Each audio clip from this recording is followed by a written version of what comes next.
What you don't see being a viewer at home is the amount of days that I spend on the water where I don't do much. There's rarely a day where I straight up skunk, but there are often days where I don't catch enough fish to be able to do anything with the footage. And my goal lately has been to learn the Cape Fear River. I don't know much about the Cape Fear River, and the only way you really learn a body of water is by putting in your time and exploring. So recently that's what I've been doing. I've probably spent about a week on the river now, and I have a few days where I have caught a few fish, and I'll talk about each fish and the situation in this video. But I appreciate you guys. Let's get to fishing. This first day, Aaron Hodges, a subscriber, friend, client, all of the above, was testing out his new bay boat. He just got a Bulls Bay 2200, and we were working these banks just trying to find a fish. We had been out here for 2 or 3 hours until we came across this fish. But one of the cool things about this area is it does have a lot of rocks and structure, so that's why I think the fish was here. We'll catch something on that one. I hope so.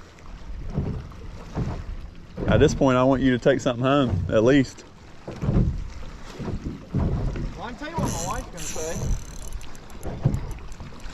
Told you. See what we got. Yeah, I think you're over. Over? It's a good fish. Guess what? We don't have a net. All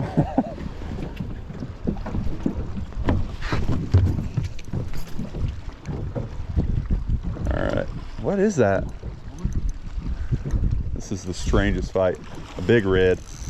I think it's too big. Hey, let me grab the net for you. All right. You dragging it on the bottom? I just popped it a couple of times. Yeah, so. Think it's too big? I do. We'll see.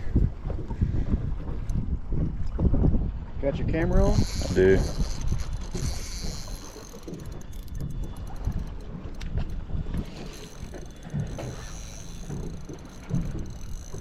Yeah, he hasn't really put up too much of a fight. I mean, he's keeping that steady drag on me.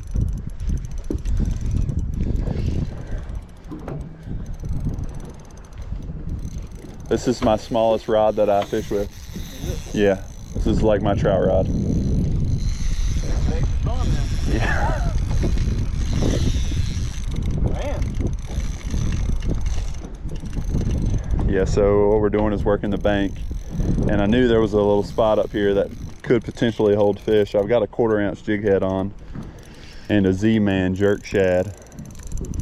I do have a little bit of Procure on it, so I toss up next to the shoreline, pop it a couple times, and then this thing takes off. And this is not the rod for this. Oh no, oh no.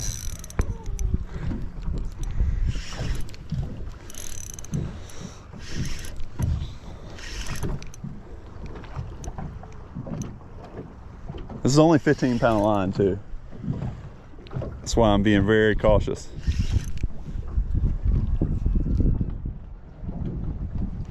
What's the color?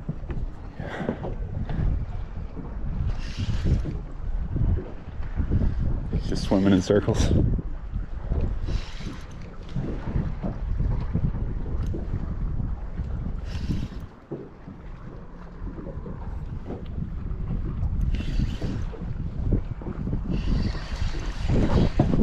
Okay, we're good, we're good. I was worried about the trolling motor.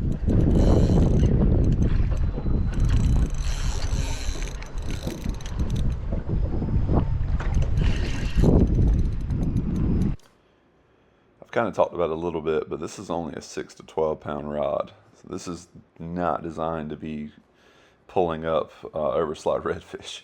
So that's why I was being very careful. Also, I only had 15-pound line, so I was really nervous about him taking too much, getting caught in oyster beds, running me into the trolling motor, any obstacle. I just did not have the backbone in this rod to support being able to horse this fish. He's so strong, man, for this rod.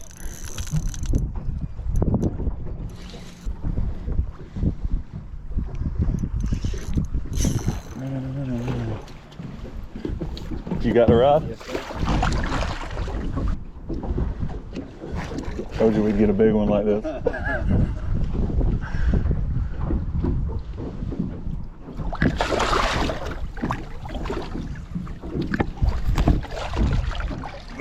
right.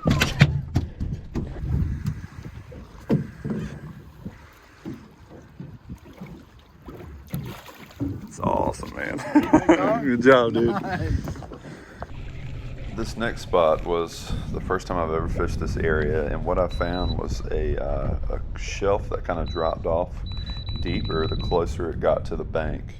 So at this point in the tide, it was around 5-6 foot, which is usually perfect for speckled trout, and that's what I was trying to catch, especially in this spot. So I'm working this bank, and this is now going to be one of my new spots because I did end up finding a fish.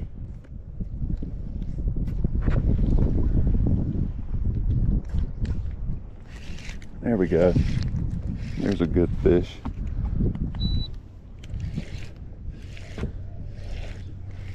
All right. There's a good fish.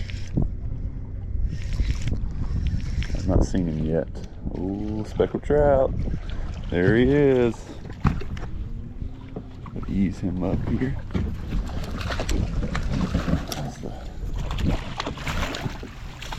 Right. Got him. This is what I have been going after. And that is our first good one of the year. It's a male. He is grunting. Definitely a keeper, probably about 15 inches, but I'm gonna get him back. I love catching them. And I'll see you again next time, buddy. Right. This next spot that I'm fishing is a couple miles away from the first one, but what I noticed was there was basically two shelves, and in the middle of the shelf was a deeper portion where it looked like it was probably 1 foot to 2 foot deeper in the dead center. So what I was doing is working the contour around the edge of those shoals and fishing up next to the grass line in the deeper areas, and that's when I found this fish. There's a good fish. There we go. Trying to keep that tension on him.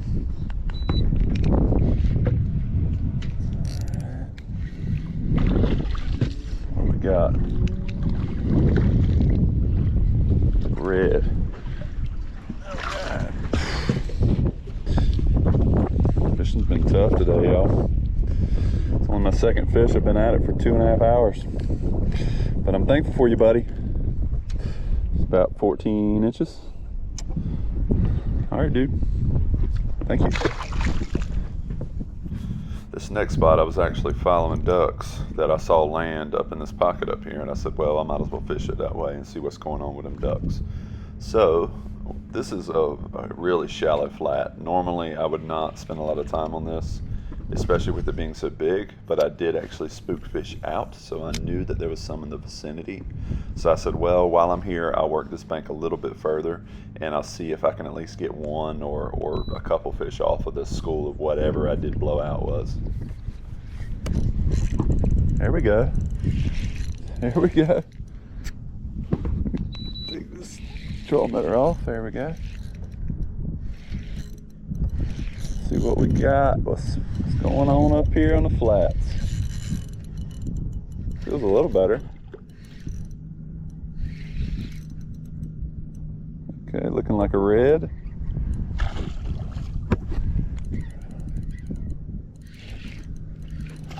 Still not quite big enough. He's closer. We're gonna measure him because he's close. And I love me some red. I think he's about 16, honestly.